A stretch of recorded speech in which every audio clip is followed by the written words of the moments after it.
Assalamualaikum warahmatullahi wabarakatuh.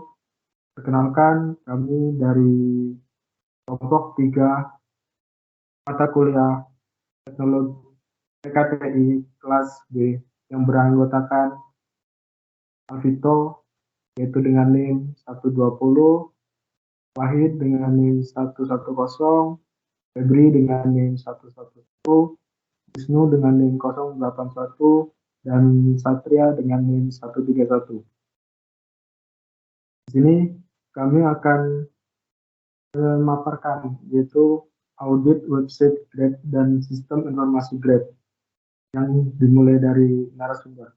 Silakan.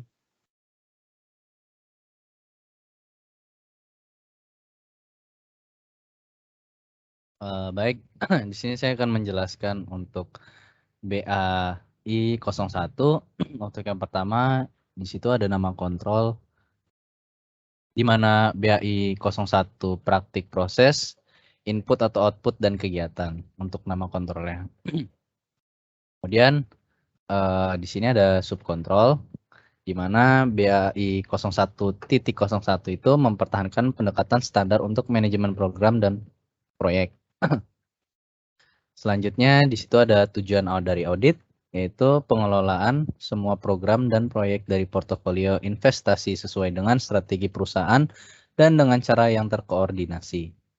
Dan yang kedua, tujuannya itu memulai merencanakan, mengendalikan, dan melaksanakan program dan proyek dan ditutup dengan tinjau pasca implementasi.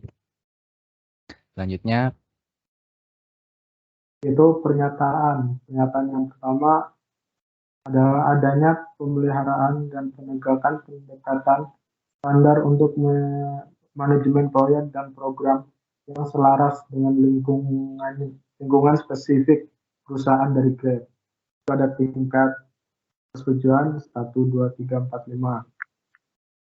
Yang kedua, yaitu adanya praktik yang baik berdasarkan proses yang ditentukan dan penggunaan teknologi yang tepat di perusahaan Grab. Selanjutnya ada yang nomor 3, adanya pemastian bahwa pendekatan ini mencakup full life cycle dan disiplin ilmu yang harus diikuti, termasuk pengelolaan ruang lingkup, sumber daya, resiko, biaya, kualitas, waktu, komunikasi, kepentingan, pengadaan, pengendalian perubahan, integrasi, dan realisasi manfaat. Selanjutnya yang nomor 4, adanya perbaruan manajemen proyek dan program berdasarkan pelajaran yang diperoleh dari penggunaan aplikasi Grab. Selanjutnya. Baik, di sini saya akan menjelaskan untuk kontrol yang kedua, yaitu untuk nama kontrolnya yaitu APO 02. Nah, itu proses praktek, input atau output, dan kegiatan. Untuk subkontrolnya yaitu APO 02.01, yaitu memahami arah perusahaan. Nah, untuk tujuan audit yaitu yang pertama, pertimbangkan lingkungan perusahaan saat ini dan proses bisnis, serta strategi perusahaan dan tujuan masa depan. Kemudian yang kedua, pertimbangkan juga eksternal lingkungan perusahaan, penggerak industri, relevan peraturan, dan dasar persaingan. Nah, akan dilanjutkan oleh teman saya Wisnu. Jadi yang selanjutnya adalah pernyataan dari APO-O2. Yang pertama, adanya pengembangan dan penegakan pemahaman tentang strategi tujuan perusahaan, serta lingkungan dan tantangan operasional perusahaan Grab saat ini. Yang kedua, adanya pengembangan dan pemeliharaan pemahaman tentang lingkungan eksternal perusahaan Grab.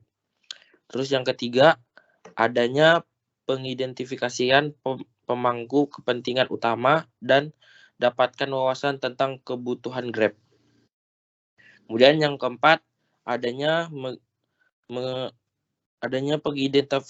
pengidentifikasian pemangku kepentingan utama, wawasan tentang kebutuhan Grab. Dan keempat, adanya pengidentifikasian dan penganalisa sumber perubahan dan perusahaan dan lingkungan eksternal Grab.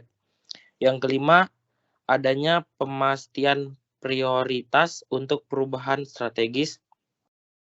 Kemudian yang terakhir, adanya pemahaman arsitektur perusahaan saat ini dan bekerja dengan proses arsitektur perusahaan untuk menentukan potensi celah arsitektur Grab. Sekian dari kelompok kami. Bila ada salahnya mohon dimaafkan. Wabillahi taufiq wal hidayah. Wassalamualaikum warahmatullahi wabarakatuh.